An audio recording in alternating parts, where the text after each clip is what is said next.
Good morning, everybody. So yes, the fourth Army speaker in a row. As is the Army's tendency, we show up early in the morning and en masse. But I believe since my boss just gave a far better speech than I could possibly give, I will actually have fairly brief remarks and would really like to have good Q&A and dialogue with you guys this morning. But I will fill in a few things that the Chief Secretary and General Rainey already covered a lot of ground. I'll fill in a few gaps and talk about a little bit of stuff, kind of the acquisition, contracting kind of details that is my primary job. So first, I'd like to start with, in my finishing my first full year confirmed in the job, just point out that, the Army, for various reasons over the years, got a reputation for not doing acquisition well. And I'm just telling you, I don't see it. I just don't see it. We have 530 programs today. Most of them, the vast majority of them, are quiet success stories. They may not get written about because they're doing fine, but a lot of people in this room, a lot of industry partners in this room are working those programs, and most of them, honestly, are going very well. And you see it in a lot of results we're getting now, and that's the next thing I want to get to. First of all, this year, and this gives you an idea of the scale of the Army modernization task, we've already fielded 35,000 pieces of equipment of all sizes, just this fiscal year so far. This is routine for us. The Army is a huge place, so when we field stuff, it's not in small numbers, and the effort that has to go behind that is substantial. And again, I think that machinery is working is working really well. What matters ultimately, and General Rainey and I have had a lot of good conversations about this, modernizing stuff is not enough. The Army doesn't buy equipment. We buy equipment to equip soldiers to do missions. So prototyping is great, but until you get units with real equipment that can go to war, you haven't really completed the task. And I think we're seeing great progress in terms of getting real stuff into production and in units right now. So I'll give you a few. So we just last week actually had the first initial operational capability for the AMP-V. So many of you know that it was a long road. I remember Army internal debates about that in the around 2012, 2013. But it's happening. We're there. We are going to replace the 113s, and it's a very, very good vehicle. We are now in low-rate production for mobile protected firepower. So again, those two vehicles, our first leading wave of new combat vehicles, completely new, got that over the line into low-rate production last year. We are in rapid fielding for the next generation squad weapon. So this is an example of using rapid prototype to rapid field for a system where it made the most sense. And we're going to have an amazing new infantry capability that far outpaces anything our enemies have in terms of its lethality and its range. We're getting that right now. The ammunition's getting into production, and we're going to have that in the field in large numbers. And also, those are some you may have heard of, but also we've got other programs just as important. So we're now in full-rate production for the JAGA missile. So another one with a long path to get there. But we've now got that thing in full-rate production, and in the 24 budget, I think you see the numbers there, and they're solid, and we are moving out on that. And that gives our aviation community an advanced new capability that's very important. A few things coming soon. So we are on the cusp of full-rate production for the IBCS Air Defense Integration System. We are right on the edge of full-rate production for the AMPV.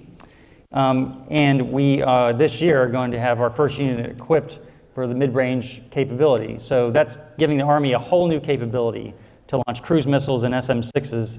And the Secretary mentioned how important that is in a Pacific context. So this is real stuff, in quantity, going to combat units that can go to war. That's our ultimate measure of success. Prototyping is great, but production is what matters. I think you may have heard Dr. LaPlante say. I couldn't agree more. So in FY24, I'll get to it in a second, but if Congress approves, FY24 budget will give us a chance to maintain this momentum across the board. Let me talk briefly about Ukraine, because I think this goes back to my first point about how Army acquisition, as part of the Army team, because it's not all by ourselves, we have to have teamwork across the Army to do anything, is making stuff happen. The list of equipment that the whole world knows about now, I mean, you can go online and you can order a t-shirt that says St. Javelin on it, or St. HIMARS. I mean, not to brag, but it's kind of cool. And there's a reason for that, because they are highly effective and lethal in combat where it matters. So this record of success, Javelin, HIMARS, Gimlers, M777, and Excalibur, that's just a few. We're providing a lot of other stuff to Ukraine.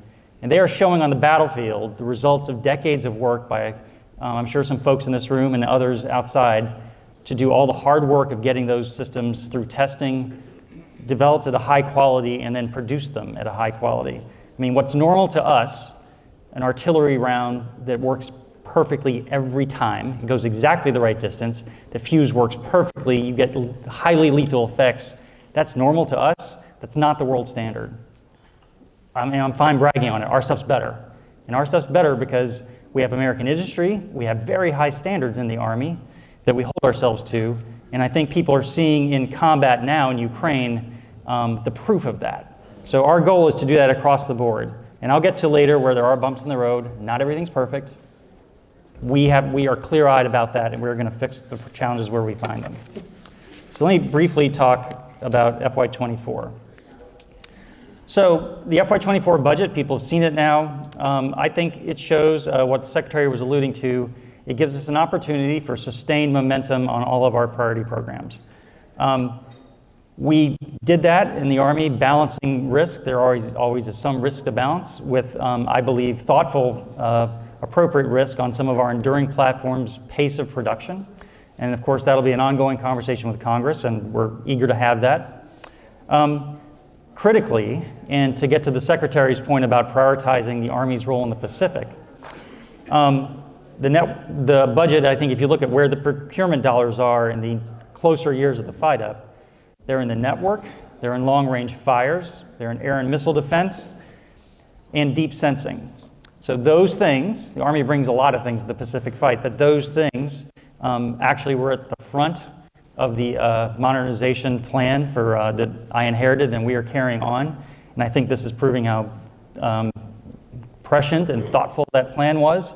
We're executing it. Those things are right at the front, and we've got those in production now. And the money's real. It's serious. So on top of that, I think touching back to Ukraine a little bit, we now have an opportunity, really a generational opportunity, working with Congress to improve the quality and modernization of our organic industrial base, our depots, our production facilities that we own, our contractor operated in most cases. But also critically, we're getting support to work with industry to help you do that as well. So the Army's precision munitions production base is all in the private sector. So our ammo plants are great and they're doing great work and we're investing a lot, but we also are working through congressional support, industry to get production rates up, get at obsolescence, really improve the kind of the machinery of our precision munitions production capacity in this country for the Army, which, in a fight with an adversary, potential one like China, is going to be absolutely vital. My ask there of industry is to work with us on that. So the government comes with funding. I've already had a couple staffers ask me, what's industry doing, Doug? And I said, you should ask them that. It's a fair question, but it's a partnership, and I've emphasized that. We, in this case, are happy to forward fund some of this, but it's going to be a running conversation about how we sustain this capacity. But it's a great, great problem to have, and we're going to work with all of you on how to do that. A final thing on 24 I'd mention, as you've seen, there are additional munitions of all types. This is, in many cases, setting the stage for opportunities for some multi-years, targeted places, not everything, working with Congress if they approve. So we got great support from the authorizing side last year. Over a certain threshold, we require specific appropriations language to have a multi-year contract. We're going to make our case. And as a couple of they might be in here, a couple of my mentors used to put their hand on my shoulder when I was a staffer and say, Doug, calm down. Members will decide. Well, members will decide. But they can't decide unless we make our case. So we're going to do that, and I think we have strong cases. And multi-years for munitions is different, but I think this has shown that it's warranted now. We have to do it thoughtfully and targeted way, but I think it's warranted. So we're going to make that case, and I think we've got a really good argument. So backing all of that stuff that's going on right now that I think speaks well of the Army's overall path on modernizing its equipment, how are we doing it? So, and why is it working well right now? So I'd point to a few things, just food for thought. The first one, and I think with AFC's stand-up and General Murray and now General Rainey, my two amazing partners I've had there, we, I think, have finally cracked the code on requirements. Now, I don't want to declare victory yet. This has been hard for the Army. We have struggled with, under some of the old requirements of having to define things, over-define things really early, and then struggle to kind of make the acquisition system fit that plan and the money. I think we now have a system where, working with AFC and others, we can get initial capabilities defined that lets us start a program. And then coming behind that, we can have running conversations in real time in parallel as we adjust those requirements, as we learn from real prototypes. So I think that's what people expect us to do. You can't just sit in a room somewhere and dream up a system that would be amazing. I mean, sure, a teleportation device and a hover tank would be awesome. But we have to be informed by what soldiers need and what industry can provide and when. And you have to blend those two together. And I think we've made dramatic progress on getting stable, realistic, and adjustable at the right time requirements in work across the board. And I've seen it really help on numerous occasions I can talk about in Q&A. That's critical. The second reason for success has been sustained funding, both in the Army. I'm sure there's lots of folks in here who have been through the joyous process of building the Army's budget. I've only seen a couple, but I think I've seen those two of it told me a little bit of a Shark Tank. There are many needs in the Army, not just for equipment, and they're all valid. So how do we fight our corner, so to speak, for modernization? Well, we have to have our act together. We have to have good programs. We have to show Army leadership that putting $1 in our accounts will produce results. And that's on us, and I think we've got that going now, and I think that's reason 24 looks pretty good. And also critically sustained funding from Congress. So at the end of the day, as I said, members decide.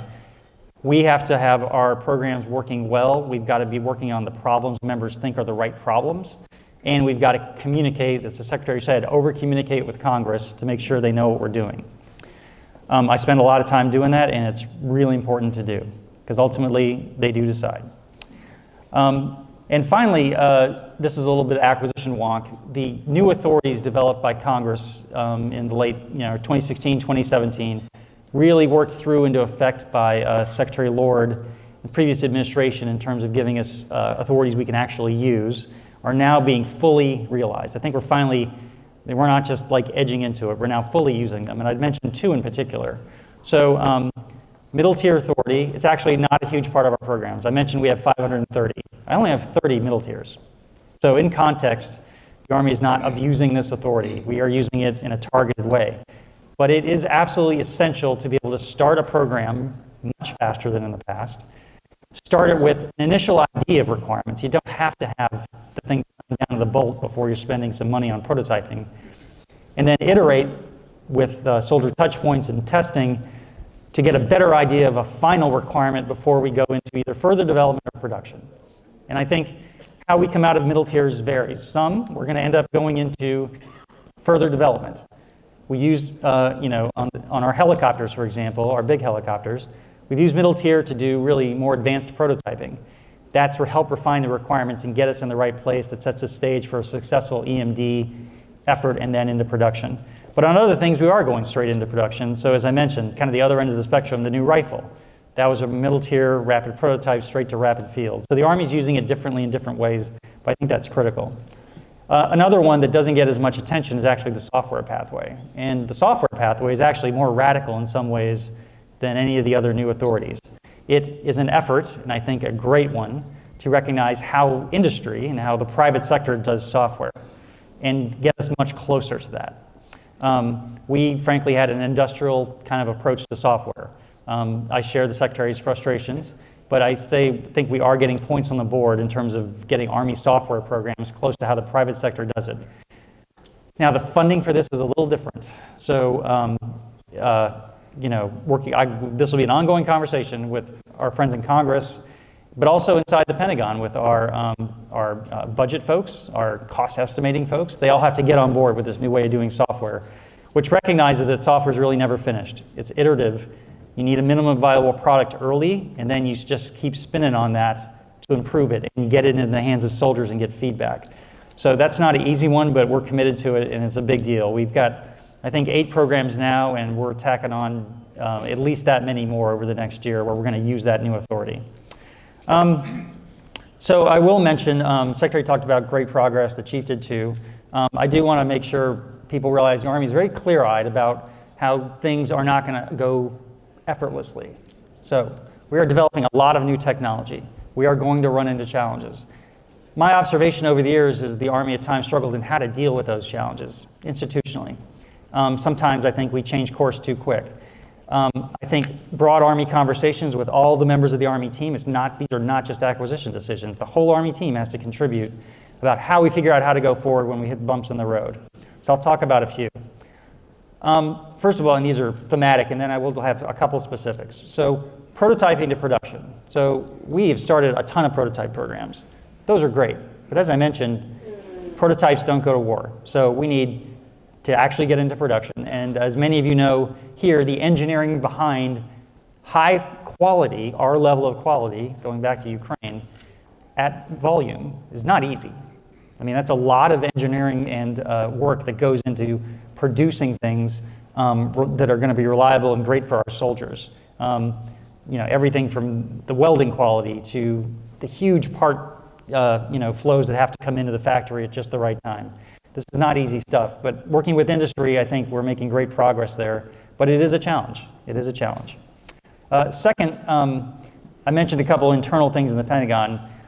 As we do acquisition, remember, there's parallel processes going on. One of them is testing, which testing, as an acquisition person, sometimes people think we're at odds. We're not, and I've emphasized that to the team. Realistic testing, what we learn from is good, and that means that our stuff's going to work in combat as people are seeing in Ukraine. That didn't just happen. We hold ourselves to high standards. We're going to hold ourselves to high standards in testing, even if we don't like the results sometimes. But adapting testing to our new way of doing things faster is an ongoing challenge. We're working with, though I've got great partnership with DOT&E and Army ATEC, and we're making that happen. And software in particular, this new way of doing software, well, that's a new thing. That wasn't my phone. I don't have my phone. It's exactly what I was worried about. No, it's okay. or am I over time, Jim? Is that no? So almost done. So adapting testing, and then also I just had some fun with this past week. I'll spare you the details, but adapting cost estimating in the Pentagon to this new way of doing things. Also, if you're doing something entirely new, cost estimating generally works on precedents and models. Well, new things are hard to cost estimate. I get that. So that's, again, a good running conversation, and I think the Army team is working well there, but it's just not easy. And finally, I'll touch briefly modern software practices. So my amazing Principal Deputy, Young Bang, came into that position with decades of experience in the private sector doing software. That was very purposeful on my part. So between using new pathways, doing requirements different, because that's another thing. We can't have a waterfall requirements structure when we're going to do it agile. And then upskilling the Army's side of software knowledge, both users, the Secretary mentioned the great work going on at AFC and elsewhere about just increasing the Army's institutional knowledge about software, including in the operating force, but also in acquisition. So upskilling the acquisition workforce to be better partners with industry and actually know what we're doing or know what we're talking about when we're engaging with industry that's moving at light speed on software. So I'll close with, because people do focus on, even if you got 30 programs working amazing, if 2 go sideways, people are going to focus on those, and that's okay. I'll mention a few. So, and this is in the spirit of making sure people realize we are clear-eyed about this, and we will have programs that run into challenges, but we're going to work through them. IVAS, that's one where we used all the authorities. We tried to go really fast. And I think we learned, though, because we had, again, a serious, very difficult test of the system, where the challenges were. Because of the new authorities, we've been able to reorient that effort very quickly with much less bureaucracy onto what we think is going to be the right answer, which is the 1.2 version. Now, we'll know this fall where we are. Proof's going to be in the pudding. We need to see that version working well, and we'll make investment decisions. But I think our ability to rapidly shift without abandoning the program is actually a good thing, because the worst thing would have been overcommitting too many dollars to a version that wasn't what soldiers wanted, but also giving up would have been the wrong answer. Soldiers need this capability. How do we put technology on soldiers in the future? Our investments in our infantry still really matter. And this is a huge one, and I'm committed to finding a way to get this technology for our soldiers. Extended range cannon artillery, that's one where, again, going really fast, doing 20 prototypes. We're running into some technical challenges there. There's great testing going on right now to further refine those things. We're going to work through that and understand where we are. And that's one where, again, we have some flexibility on requirements because we're using different authorities, and we'll adjust as we need to. The improved turbine engine program, also experiencing some delays, but I put this one in the category of this is really advanced new technology. There's manufacturing, again, quality manufacturing before you put this thing in an aircraft that somebody's going to fly. We're going to work through those challenges, but again, that's one where we're in a stage where I think we've recognized the challenges early enough to make the right adjustments. And finally, our LTAMS radar. It's very well funded in the budget. You'll see if you look, there's 5 systems there, even though it's all R&D funded. That's partly because we got a tasker to do 3 systems just for Guam from OSD, and they wanted those done rapidly, so we put them there. So those are going to be both test assets and fielded system. That issue there, honestly, it's software. So going back to doing software well, I think this is one where working with industry, we're going to get the software right, and we're going to get a really good system. These are delays, but I think they're manageable. We understand the risk. We're talking months. We're not talking years. But I think the Army's continued commitment to those things speaks of how we're trying to be adaptable, even if we run into challenges.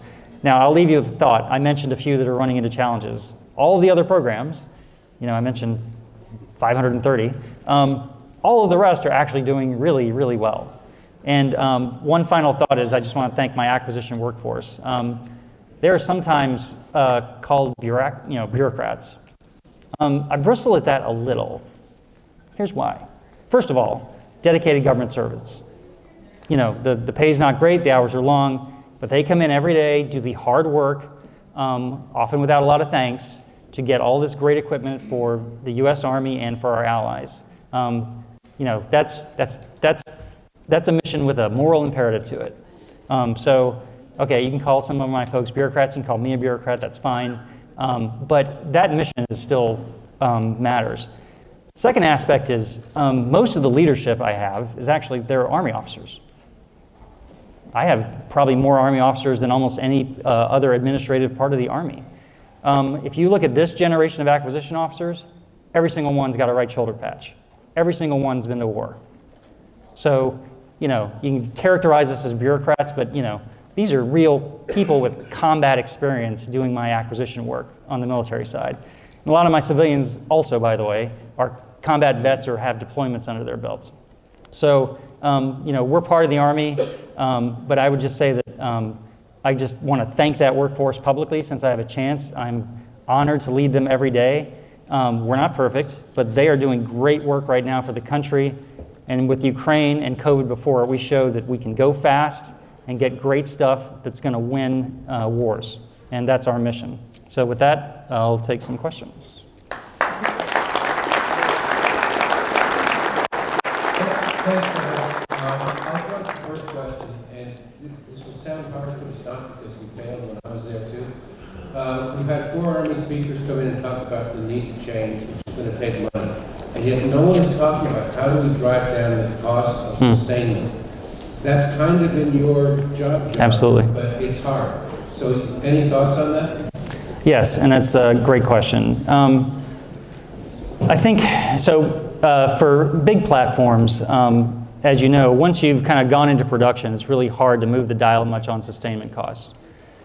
2 of our biggest programs, FLRAA, our new helicopter, and OMFV, our Bradley replacement, those are our first real attempt to do modular open systems from the start on a big platform.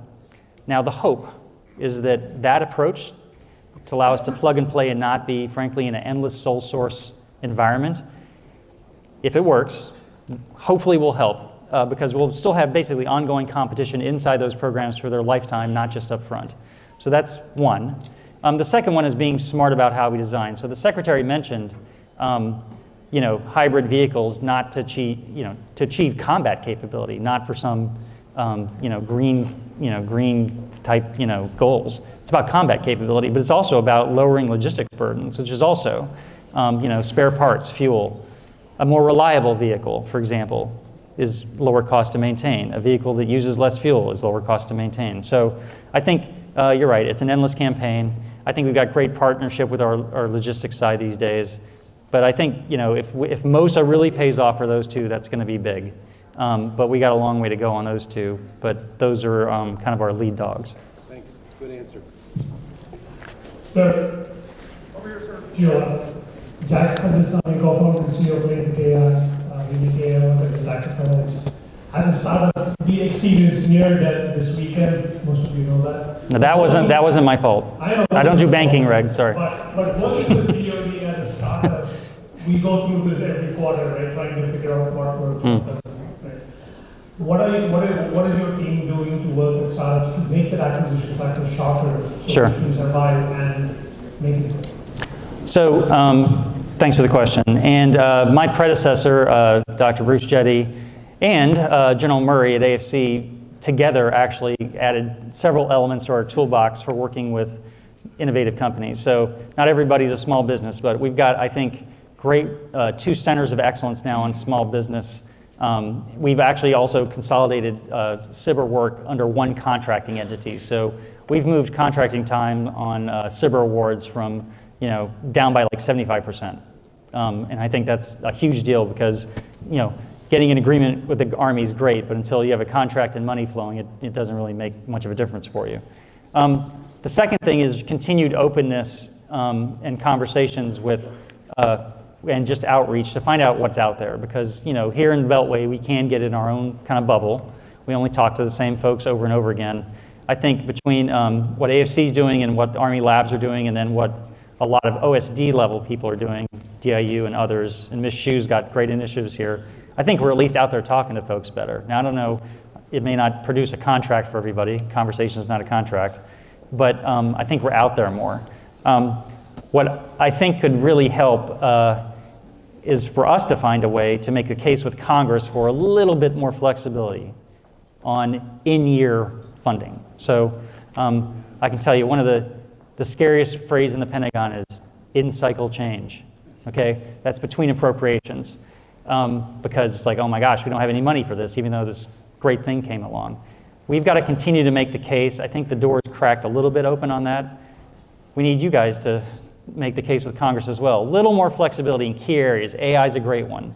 We have actually right now that kind of flexibility in counter UAS.